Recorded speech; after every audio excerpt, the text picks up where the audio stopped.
Fallout 76. We all know the game had a little bit of a rough launch, but over the last year, Bethesda has been patching and releasing expansions for the game, slowly improving it, up until last week, when Bethesda decided to just take it out back and put a bullet in it. Sleep well, sweet prince. It almost looked like there was a glimpse of hope for Fallout 76 at one point, and maybe even a bit for Bethesda's public image too, which they could really do with right now.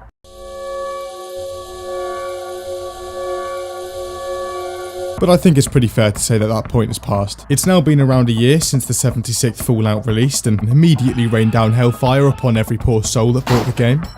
A quick refresher for those struggling to remember. Bethesda revealed the game at E3 2018, with Todd Howard himself on stage. He boasted an online Fallout that he was suggesting 1, wouldn't be an overall, horrifically dreadful experience to play, and 2, had 16 times the detail of Fallout 4.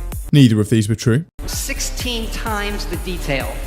It turned out to be an online Fallout 4 without any human NPCs, but there were dragons. Fallout 76 came out 5 months later on the 14th of November. It turned out that the game's development was handed to a newer, relatively inexperienced Bethesda team in Austin, with the main Bethesda Maryland designing and overlooking the development of the game.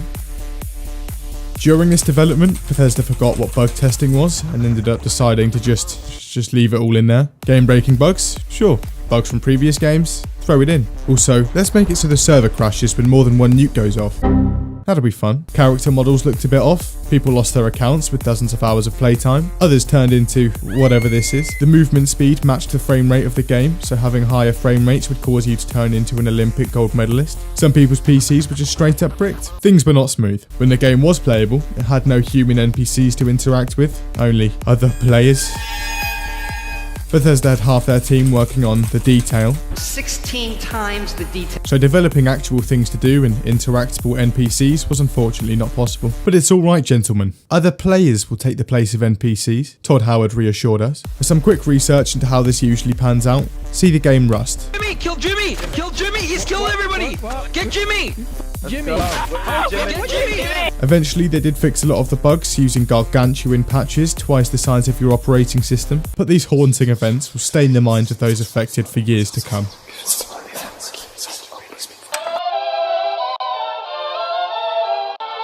Because Bethesda's mod marketplace for Fallout 4 and Skyrim, the Creation Club, was so well received, they decided to create another in-game market exclusive to Fallout 76, the Atomic Shop. This was a cosmetic-only in-game marketplace where you could buy such luxuries as a set of power armor with some paint slapped on for only $20. I'll take 7, please. Do you like $6 fridges? Do you like the outfits you got for free in the last game we made? Great, come in and spend some money. Bethesda defended the Atomic Shop with the following arguments. You can earn atoms in-game, the purchases would fund the upcoming free expansions for the game, and most convincing of all, the Atomic Shop would stay cosmetic only, so the PvP was fair and unaffected. We'll revisit these promises later. As you can imagine, a lot of people started refunding the game. Rumours spread that you could refund the game after 2 hours of playtime on PC, so even more people tried refunding the game. When Bethesda caught wind of the ungodly amount of people trying to refund the game, they ended up just saying no. This was made possible due to the fact that, on PC, the game sold exclusively on Bethesda's own launcher, so no silly refund policy involved. Then came murmurs of a class action lawsuit against Bethesda because of the game's broken state, as well as the flat-out refusal to refund players, and not much has happened since.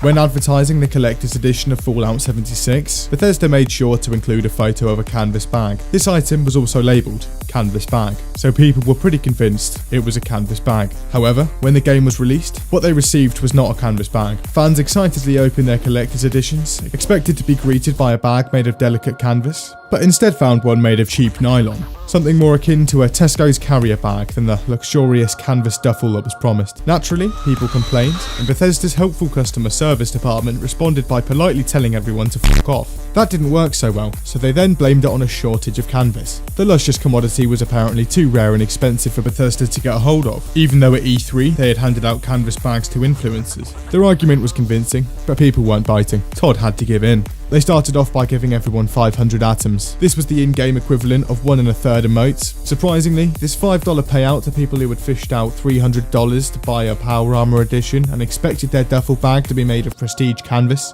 was not a satisfying response to most, so Todd gave in again.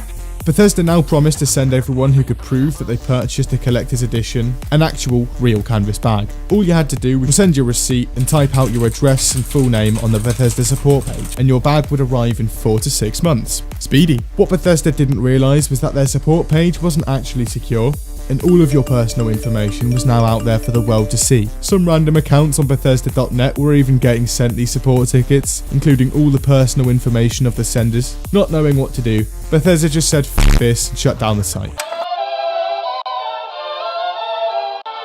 Someone at Bethesda thought it would be a good idea to create a real-life version of Fallout's Nuka Cola Dark Rum. It didn't turn out to be a good idea. The product sold at a mere $80 and was supposed to be delivered on November the 14th alongside the game. It didn't. Customers were confused. Bethesda announced that there would be a slight delay and that customers should keep an eye out for updates. Those who didn't cancel their orders there and then received the rum more than a month later, on the 20th of December. The rum ended up tasting awful and the bottle was completely fucked.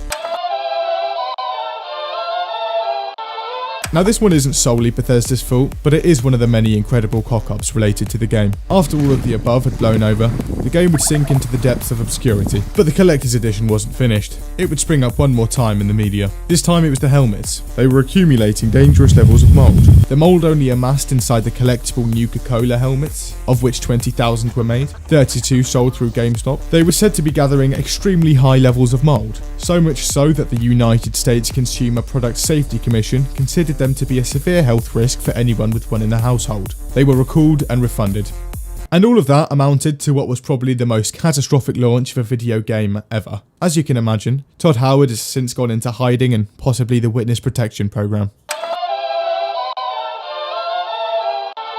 Bethesda's reputation was slipping before the events of 76 anyway, mainly due to the decline of their game's quality, the infinite porting of Skyrim, the attempt to sell mods to players, some of them already free on the Nexus, twice, and so on. But Fallout 76 was a major tipping point. Gamers were angry.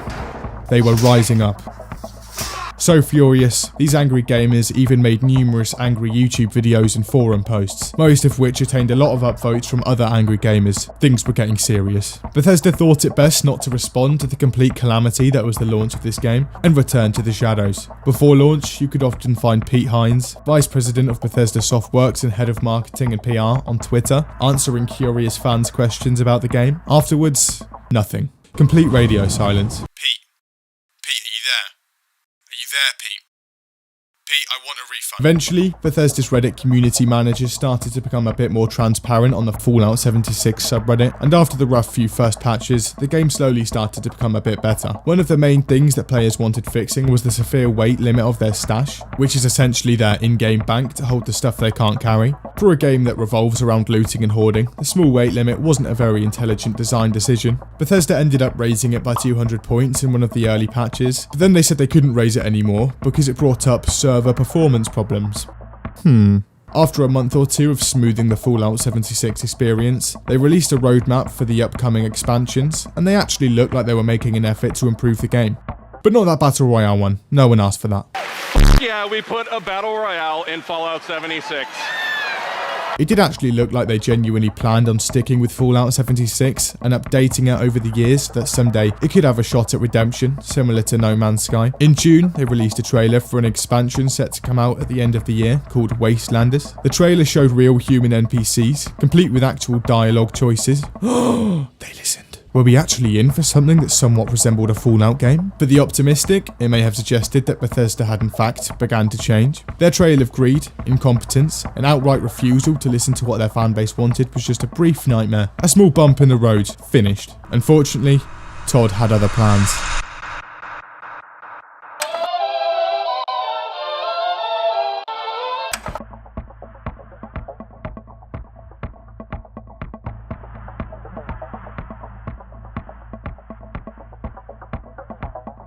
Todd, it finally looks like we're on the verge of getting a trace of respect back from our fans with this Wastelanders update. Should we add more staff to its development team?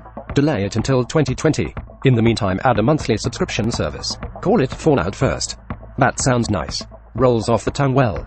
Make it $13 a month and make the primary feature the ability to create private worlds. Something our players have been dying for and we promised we'd be adding to the game in the future update anyway, for free. But Todd, we promised that the game's microtransactions would be cosmetic only. $13 a month.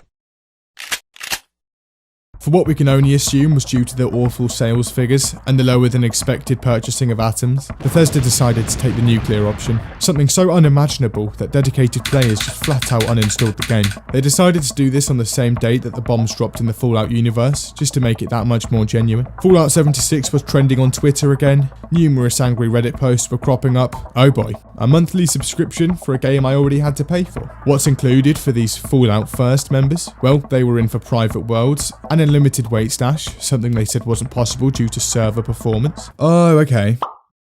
That makes sense. Some free atoms, and a few emotes. Ooh, I like that one. All for the measly price of $13 a month, or an even cheaper $100 a year. Bethesda had already broken their cosmetic-only promise a while back when they added special repair kits to their atomic shop, but this was taking it a whole step further. And in classic Bethesda fashion, for the 2 people that actually bought the Fallout First subscription, none of the features worked as intended. It just works. First of all, they forgot to buy the Fallout First domain name, and someone on 4chan managed to get there first. Fallout F you first. A lovely advertisement for Bethesda's newest product. Private servers turned out to use recycled multiplayer worlds that had evidence of recent activity from other players, such as dead enemies, looted areas, and so on. The infinite stash was gobbling up people's trash, which they could no longer find. So there was that, and yeah, once again, things were not smooth. This premium service is also very interestingly priced. The monthly subscription is as much as Netflix and Amazon Prime, and more expensive than Spotify, the Xbox Games Pass, and Hulu Premium.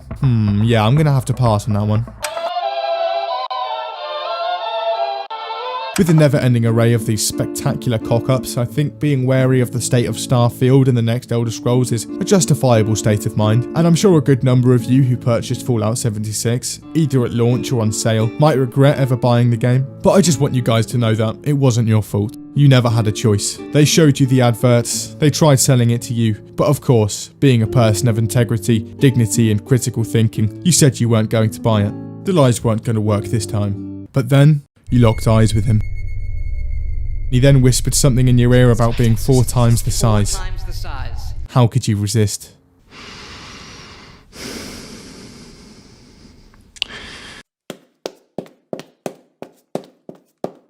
Todd had won again, and he'll keep on winning, because Todd knows how to sell a game, whether or not it's the same game that comes out at launch. I know from where you're sitting it probably looks like an 18 canvas run of bad luck, but the truth is, Todd had won from the start.